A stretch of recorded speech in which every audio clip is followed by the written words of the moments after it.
In this video, I'm going to show you how you can easily change your Facebook profile nickname.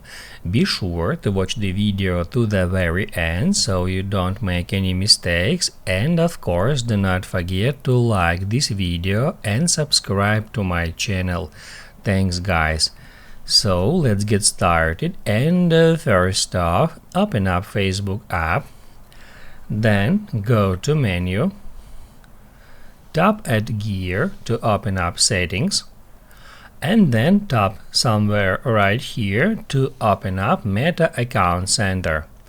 Once you've done that, go to profiles, select your Facebook profile,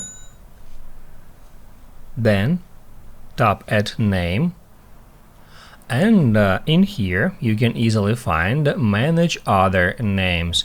If we tap on it, we'll be taken to that interface where we can set or change our nickname.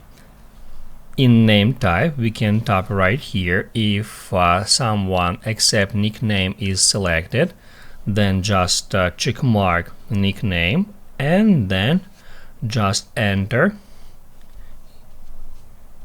your nickname in that text field. Once you've done that, tap at save. That's how you can easily change Facebook profile nickname.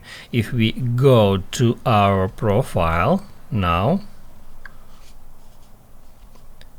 we can check that now it shows my nickname next to my name on Facebook.